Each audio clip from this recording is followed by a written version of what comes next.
International book of ರೆಕಾರ್ಡ್ಸ್ಗೆ ಶಕ್ತಿ ಯೋಜನೆ ಸೇರ್ಪಡೆಯಾಗಿದೆ. ಶಕ್ತಿಯನ್ನ ಪ್ರದರ್ಶನ ಮಾಡಿದ ಶಕ್ತಿ ಯೋಜನೆ. ಸದ್ಯ ಶಕ್ತಿ ಯೋಜನೆ ಸುದ್ದಿಯಾಗಿರೋದು ಯಾಕೆ ಅಂತ ಗೊತ್ತಾ?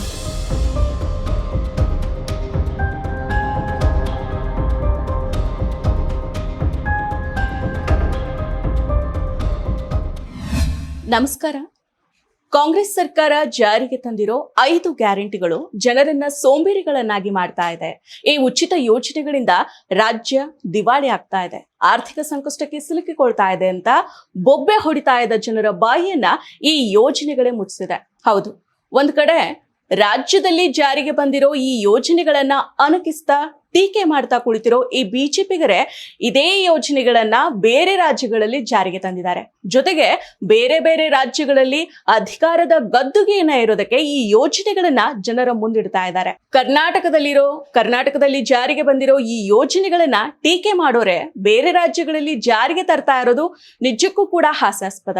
ಇನ್ನೊಂದು ಕಡೆ ಈ ಯೋಜನೆಗಳೇ ಪ್ರಗತಿ ಪಥದತ್ತ ದಾಪುಗಾಲಿಡುತ್ತಾ ಟೀಕೆ ಮಾಡ್ತಾ ಇರೋರ ಬಾಯಿಯನ್ನ ಮುಚ್ಚಿಸಿದೆ. ಈ ಯೋಜನೆಗಳಿಂದ ಆರ್ಥಿಕ ದಿವಾಳಿ ಆಗ್ತಾ ಇದೆ ಅಂತ ಬೊಬ್ಬೆ ಹೊಡಿತಾ ಇರೋರು ಇದೀಗ ಬಾಯಿ ಮೇಲೆ ಬೆರಳಿಟ್ಕೋಬೇಕು. ಈ ಯೋಜನೆಗಳಿಂದ ರಾಜ್ಯ ಆರ್ಥಿಕವಾಗಿ ದಿವಾಳಿ ಆಗಿಲ್ಲ, ಬದಲಾಗಿ ಭಾರತದಲ್ಲೇನೆ ಅತ್ಯಧಿಕ ತಲಾ ಆದಾಯವನ್ನ ಹೊಂದಿರೋ ರಾಜ್ಯಗಳಲ್ಲಿ ಅಗ್ರ ಸ್ಥಾನವನ್ನ ಪಡೆದುಕೊಂಡಿದೆ. ಕಳೆದ 10 ವರ್ಷಗಳಲ್ಲಿ ರಾಜ್ಯದ ತಲಾ ಆದಾಯ ದುಪ್ಪಟ್ಟು ಅಂದ್ರೆ 93.6% ಬೆಳವಣಿಗೆಯನ್ನ ಸಾಧಿಸಿ ಇದೀಗ ಮುಂದೆ ಬಂದಿದೆ. ಈ ಬೆಳವಣಿಗೆಯ ಬೆನ್ನಲ್ಲೇ ಇದೀಗ ಮತ್ತೊಂದು ಸಾಧನೆಯನ್ನ ಉಚಿತ ಯೋಜನೆಗಳಲ್ಲಿ ಒಂದಾಗಿರೋ ಶಕ್ತಿ ಯೋಜನೆ ಸಾಧಿಸಿದೆ. ಹೌದು, ರಾಜ್ಯ ಸರ್ಕಾರದ ಮಹಿಳಾ ಸಬಲೀಕರಣದೆಡೆಗೆ ಮಹತ್ವಾಕಾಂಕ್ಷೆಯ ಶಕ್ತಿ ಯೋಜನೆಗೆ ಇಂಟರ್ನ್ಯಾಷನಲ್ ಬುಕ್ ಆಫ್ ರೆಕಾರ್ಡ್ಸ್ ಹಾಗೂ world record of excellence award ಗರಿ ಲಭಿಸಿದೆ. ಕಳೆದ ಕೆಲವು ತಿಂಗಳ ಹಿಂದೆ golden book of world records ನಲ್ಲಿ ಸ್ಥಾನವನ್ನ ಪಡೆದಿತ್ತು. ರಾಜ್ಯ ಸರ್ಕಾರದ ಮಹತ್ವಾಕಾಂಕ್ಷೆಯ 5 ಗ್ಯಾರಂಟಿ ಯೋಜನೆಗಳಲ್ಲಿ ಒಂದಾಗಿರೋ ಶಕ್ತಿ ಯೋಜನೆ ಈವರೆಗೆ 500 ಕೋಟಿ ಮಹಿಳಾ ಪ್ರಯಾಣಿಕರಿಗೆ ಉಚಿತ ಪ್ರಯಾಣವನ್ನ ಒದಗಿಸಿದೆ. ಆ ಮೂಲಕ ಅಂತಾರಾಷ್ಟ್ರೀಯ ದಾಖಲೆಯನ್ನ ಬರೆದಿದೆ. ಇಂಟರ್ನ್ಯಾಷನಲ್ ಬುಕ್ ಆಫ್ ರೆಕಾರ್ಡ್ಸ್ ನ ವರ್ಲ್ಡ್ ರೆಕಾರ್ಡ್ ಆಫ್ ಎಕ್ಸಲೆನ್ಸ್ಗೆ ಸೇರ್ಪಡೆಯಾಗಿದೆ. ಉಚಿತ ಬಸ್ ಪ್ರಯಾಣ ಒದಗಿಸುವುದು ರಾಜ್ಯದ ಮಹಿಳೆಯರ ಸಬಲೀಕರಣಕ್ಕೆ ಒಂದು ಪ್ರಮುಖ ಹೆಜ್ಜೆ ಆಗಲಿದೆ ಅಂತ ಕಾಂಗ್ರೆಸ್ ಹೇಳ್ಕೊಂಡಿತ್ತು. ಅದರಂತೆಯೇ ಶಕ್ತಿ ಯೋಜನೆಯನ್ನ 2023ರ ಜೂನ್ 11ರಂದು ಜಾರಿಗೊಳಿಸಲಾಗಿತ್ತು. ಈ ಶಕ್ತಿ ಯೋಜನೆಯ ಅಡಿಯಲ್ಲಿ ಅಂದಿನಿಂದ ಇಂದಿನವರೆಗೆ ಅಂದ್ರೆ ಕೆಎಸ್ಆರ್ಟಿಸಿ, ಬಿಎಂಟಿಸಿ, ಹಾಗೇನೆ NWKRTC, ಹಾಗೇನೆ KKRTC ಈ 4 ಸಾರಿಗೆ ಸಂಸ್ಥೆಯಲ್ಲಿ ಉಚಿತವಾಗಿ 500 ಮಹಿಳಾ ಪ್ರಯಾಣಿಕರಿಗೆ ಪ್ರಯಾಣವನ್ನ ಒದಗಿಸಲಾಗಿದೆ. ಪರಿಶುದ್ಧ ನಂದಿನಿ ಹಾಲಿನಿಂದ ತಯಾರಿಸಿದ ನೈಜ ನಂದಿನಿ ಐಸ್ ಕ್ರೀಮ್ಸ್ ಈ ಮೈಲುಗಲ್ಲನ್ನ ಸಾಧಿಸುವ ಮೂಲಕ ವರ್ಲ್ಡ್ ರೆಕಾರ್ಡ್ ಆಫ್ ಎಕ್ಸಲೆನ್ಸ್ ನಲ್ಲಿ ಸ್ಥಾನವನ್ನ ಪಡೆದುಕೊಂಡಿದೆ. ವರ್ಲ್ಡ್ ರೆಕಾರ್ಡ್ ಆಫ್ ಎಕ್ಸಲೆನ್ಸ್ಗೆ ಶಕ್ತಿ ಯೋಜನೆ ಸೇರ್ಪಡೆಗೊಂಡ ಬಗ್ಗೆ ಪ್ರತಿಕ್ರಿಯೆಯನ್ನ ನೀಡಿರೋ ಸಾರಿಗೆ ಸಚಿವ ರಾಮಲಿಂಗಾರೆಡ್ಡಿ ಅವರು, ರಾಜ್ಯದ ಮಹಿಳೆಯರು ಆರ್ಥಿಕ, ಸಾಮಾಜಿಕ ಹಾಗೂ ಔದ್ಯೋಗಿಕವಾಗಿ ಸಬಲರಾಗೋದಕ್ಕೆ ಈ ಶಕ್ತಿ ಯೋಜನೆ ನೆರವಾಗಿದೆ. ಕರ್ನಾಟಕದಲ್ಲಿ ಯೋಜನೆ ಯಶಸ್ವಿಯಾದ ಬಳಿಕ ದೇಶದ ವಿವಿಧ ರಾಜ್ಯಗಳಲ್ಲಿ ಈ ಯೋಜನೆಯನ್ನ ಅಲ್ಲಿನ ಸರ್ಕಾರಗಳು ಅನುಷ್ಠಾನಕ್ಕೆ ತರ್ತಾ ಇದೆ. ಈಗಾಗಲೇ ಈ ಯೋಜನೆ golden book of world records ನಲ್ಲಿ ಸ್ಥಾನವನ್ನ ಪಡೆದಿದೆ. ಈಗ ಯೋಜನೆಗೆ ಮತ್ತೊಂದು ಗರಿ ದೊರೆತಿದೆ ಅಂತ ಹೇಳಿದ್ದಾರೆ. ಸೊ ನೋಡಿದ್ರಲ್ಲ, ತಲಾ ಆದಾಯದ ಏರಿಕೆಯಲ್ಲಿ ರಾಜ್ಯ ಕಾಂಗ್ರೆಸ್ ಸರ್ಕಾರದ ಗ್ಯಾರಂಟಿ ಯೋಜನೆಗಳ ಪಾಲು ಕೂಡ ಇದೆ. 2023ರಲ್ಲಿ ಕಾಂಗ್ರೆಸ್ ಸರ್ಕಾರ ಅಧಿಕಾರಕ್ಕೆ ಬಂದಾಗ ಹಂತ ಹಂತವಾಗಿ ಗ್ಯಾರಂಟಿ ಯೋಜನೆಗಳನ್ನ ಜಾರಿಗೆ ತಂತು. ಈ ಯೋಜನೆಗಳು ಜನರ ಖರೀದಿ ಸಾಮರ್ಥ್ಯವನ್ನ ಹೆಚ್ಚಳ ಮಾಡಿ ಸಾಮಾಜಿಕ ನ್ಯಾಯವನ್ನ ಒದಗಿಸುತ್ತೆ ಅಂತ ಕಾಂಗ್ರೆಸ್ ಆಗ ಪ್ರತಿಪಾದಿಸಿತ್ತು. ಆದ್ರೂ ಕೂಡ ಕೇಂದ್ರ ಹಣಕಾಸು ಸಚಿವೆ ನಿರ್ಮಲಾ ಸೀತಾರಾಮನ್ ಮತ್ತು ರಾಜ್ಯದ ವಿರೋಧ ಪಕ್ಷದ ನಾಯಕರಾಗಿರೋ ಆರ್ ಅಶೋಕ್ ಇವರೆಲ್ಲರೂ ಸೇರಿದಂತೆ ಹಲವು ಬಿಜೆಪಿ ನಾಯಕರು ಈ ಗ್ಯಾರಂಟಿ ಯೋಜನೆಗಳು ರಾಜ್ಯದ ಆರ್ಥಿಕತೆಗೆ ಹೊರೆಯಾಗುತ್ತೆ, ಈ ರಾಜ್ಯವನ್ನ ದಿವಾಳಿ ಮಾಡುತ್ತೆ, ಈ ರಾಜ್ಯವನ್ನ ಸಾಲದ ಸುಳಿಗೆ ಸಿಲುಕಿಸುತ್ತೆ ಅಂತ ಆರೋಪ ಮಾಡಿದ್ರು. ಹಾಗೇನೆ ಈ ಗ್ಯಾರಂಟಿಗಳಿಂದ ಕರ್ನಾಟಕದಲ್ಲಿ ಲೂಟಿ ನಡೀತಾ ಇದೆ ಅಂತ ಗಂಭೀರ ಆರೋಪವನ್ನು ಕೂಡ ಈ ಬಿಜೆಪಿಗರು ಮಾಡಿದ್ರು. ಈ ಬಿಜೆಪಿಯ ಮುಮ್ಮೇಳಕ್ಕೆ ಹಿಮ್ಮೇಳವನ್ನ ಬಾರಿಸಿದ್ದ ರಾಜ್ಯ ಗೃಹ ಸಚಿವ ಡಾಕ್ಟರ್ ಪರಮೇಶ್ವರ್ ಅವರು ಕೂಡ ಗ್ಯಾರಂಟಿ ಯೋಜನೆಗಳು ರಾಜ್ಯಕ್ಕೆ ಹೊರೆಯಾಗಿದೆ ಅಂತ ಪ್ರತಿಪಾದಿಸಿದ್ರು.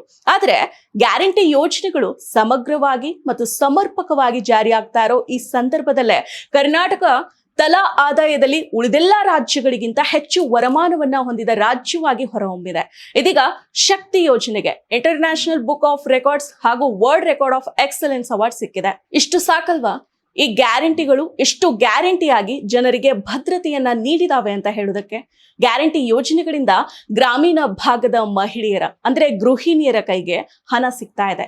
ಉಚಿತ ಪ್ರಯಾಣದಿಂದ ಮಹಿಳೆಯರು ದುಡಿಮೆ ಮತ್ತು ಖರ್ಚಿನಲ್ಲಿ ತೊಡುವ ಮೂಲಕ ಆರ್ಥಿಕ ವಹಿವಾಟುಗಳಲ್ಲಿ ಭಾಗಿಯಾಗ್ತಾ ಇದ್ದಾರೆ. ಮಹಿಳೆಯರ ಕೈಗೆ ಹಣ ಸಿಗ್ತಾ ಇರೋದ್ರಿಂದ ಪುರುಷರ ಮೇಲಿನ ಆರ್ಥಿಕ ಅವಲಂಬನೆ ಮತ್ತು ಹೊರೆ ಕಡಿಮೆ ಆಗಿದೆ. ಈ ಹಣವನ್ನ ತಮ್ಮ ನಿಯಮಿತ ಖರ್ಚಿನ ಹೊರತಾಗಿ ವಿಭಿನ್ನ ಕ್ಷೇತ್ರಗಳಲ್ಲಿ ವ್ಯಯಿಸೋದಕ್ಕೆ ಸಾಧ್ಯ ಆಗ್ತಾ ಇದೆ. ಇದರಿಂದ ರಾಜ್ಯದ ತಲಾ ಆದಾಯದ ಏರಿಕೆಗೆ ಕಾರಣ ಆಗಿದೆ. ಕಳೆದ 10 ವರ್ಷಗಳಲ್ಲಿ 4 ಸರ್ಕಾರಗಳ ಆಡಳಿತಕ್ಕೆ ಒಳಗಾಗಿದ್ದ ಈ ಕರ್ನಾಟಕದಲ್ಲಿ ಅಭಿವೃದ್ಧಿ ಕಾರ್ಯಗಳ ಜೊತೆಗೆ ಬಿಜೆಪಿ ಆಡಳಿತದ ಸಮಯದಲ್ಲಿ ಭಾರಿ ಭ್ರಷ್ಟಾಚಾರ, ಕಮಿಷನ್ಗಳ ಆರೋಪಗಳನ್ನ ಕೂಡ ಎದುರಿಸಿದೆ. ಆದ್ರೆ ಈಗ ಕಾಂಗ್ರೆಸ್ ಸರ್ಕಾರದ ಅವಧಿಯಲ್ಲಿ ಜನರಿಗೆ ಉಚಿತ ಯೋಜನೆಗಳು ಸಿಗ್ತಾ ಇದೆ. ಆ ಉಚಿತ ಯೋಜನೆಗಳಿಗೆ ಪ್ರಶಸ್ತಿಯ ಗರಿಯೂ ಕೂಡ ಸಿಕ್ಕಿರೋದು ಸಂತೋಷದ ವಿಷಯ.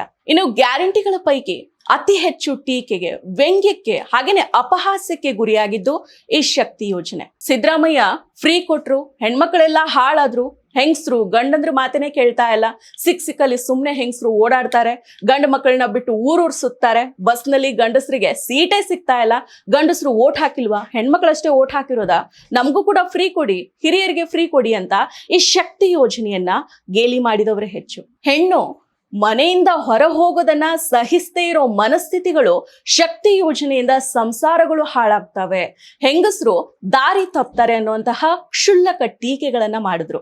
ಮಾಧ್ಯಮಗಳು ಕೂಡ ಇಂತಹ ವಾದಗಳಿಗೆ ಭಾರಿ ಪ್ರಚಾರವನ್ನ ನೀಡಿದ್ವು. ಆದ್ರೆ ಶಕ್ತಿಯ ನಿಜ ಶಕ್ತಿ ಪ್ರದರ್ಶನ ನಿಧಾನಕ್ಕೆ ಅನಾವರಣ ಆಗ್ತಾ ಇದೆ. ಶಕ್ತಿ ಯೋಜನೆ ಮಹಿಳೆಯರ ಸ್ವಾವಲಂಬನೆ ಮತ್ತು ಬಲವರ್ಧನೆಗೆ ಕಾರಣವಾಗಿ ನಿಂತಿದೆ. ಯೋಜನೆ ಜಾರಿಯಾಗಿ 2 ವರ್ಷಗಳಲ್ಲಿ ಶಕ್ತಿ ಯೋಜನೆಯಿಂದ ಉದ್ಯೋಗಕ್ಕೆ ಹೋಗೋ ಮಹಿಳೆಯರ ಪ್ರಮಾಣ ಹೆಚ್ಚಾಗಿದೆ ಅಂತ ಸಮೀಕ್ಷೆ ಒಂದು ಹೇಳಿತ್ತು. ಸಸ್ಟೈನಬಲ್ ಮೊಬಿಲಿಟಿ ನೆಟ್ವರ್ಕ್ ಈ ಸಮೀಕ್ಷಾ ವರದಿಯ ಪ್ರಕಾರ ಮಹಿಳೆಯರು ಹೆಚ್ಚು ಸ್ವತಂತ್ರವಾಗಿ ದುಡಿದು ಬದುಕೋದಕ್ಕೆ ಈ ಶಕ್ತಿ ಯೋಜನೆ ಪ್ರೇರಣೆಯಾಗಿದೆ. ಶಿಕ್ಷಣ, ಉದ್ಯೋಗಕ್ಕೆ ಹೋಗೋವರ ಪ್ರಮಾಣ ಕೂಡ ಹೆಚ್ಚಾಗಿದೆ. ಶಕ್ತಿ ಯೋಜನೆ ಸಾಮಾಜಿಕವಾಗಿ, ಶೈಕ್ಷಣಿಕವಾಗಿ, ಆರ್ಥಿಕವಾಗಿ ಹಾಗೇನೆ ಔದ್ಯೋಗಿಕವಾಗಿ ಮಹಿಳೆಯರನ್ನ ಸಬಲರನ್ನಾಗಿ ಮಾಡ್ತಾ ಇದೆ. ಪುರುಷ ಪ್ರಧಾನ ವ್ಯವಸ್ಥೆ ಈ ಹೆಣ್ಣಿನ ರೆಕ್ಕೆಗಳನ್ನ ಕಿತ್ತು ಬಿಸಾಕಿ ಆಕೆ ಸದಾ ಆತನ ಅಧೀನದಲ್ಲೇ ಇರೋದನ್ನ ಬಯಸುತ್ತೆ. ಶಕ್ತಿಯಂತಹ ಯೋಜನೆಗಳಿಗೆ ಬರೋ ಟೀಕೆಗಳ ಹಿಂದೆ ಸ್ಪಷ್ಟವಾಗಿ ಪುರುಷ ಪ್ರಧಾನ ಮನಸ್ಥಿತಿ ಇರುತ್ತೆ. ಇದ್ಯಾವುದಕ್ಕೂ ಕೂಡ ಅಂಜದೆ ರಾಜ್ಯ ಸರ್ಕಾರ ಶಕ್ತಿ ಮತ್ತು ಗೃಹಲಕ್ಷ್ಮಿಯಂತಹ ಯೋಜನೆಗಳನ್ನ ಸಾಧ್ಯವಾದ ಮಟ್ಟಿಗೆ ಜಾರಿಗೆ ತಂದಿರೋದು ನಿಜಕ್ಕೂ ಕೂಡ ಶ್ಲಾಘನೀಯ ವಿಚಾರ. ಇದೀಗ ಶಕ್ತಿ ಯೋಜನೆಗೆ ಪ್ರಶಸ್ತಿಗಳ ಗರಿ ಸಿಕ್ಕಿರೋದು ಕೂಡ ಹೆಮ್ಮೆಯ ವಿಚಾರ. ಮತ್ತಷ್ಟು ವಿಶೇಷ ವಿಡಿಯೋಗಳನ್ನು ನೋಡಲು ಮತ್ತು ಹೊಸ ವಿಡಿಯೋಗಳ ಬಗ್ಗೆ ತಿಳಿಯಲು ಈ ದಿನ .com ಯೂಟ್ಯೂಬ್ ಚಾನೆಲ್ ಸಬ್ಸ್ಕ್ರೈಬ್ ಮಾಡಿ ಮತ್ತು ಬೆಲ್ ಐಕಾನ್ ಕ್ಲಿಕ್ ಮಾಡಿ.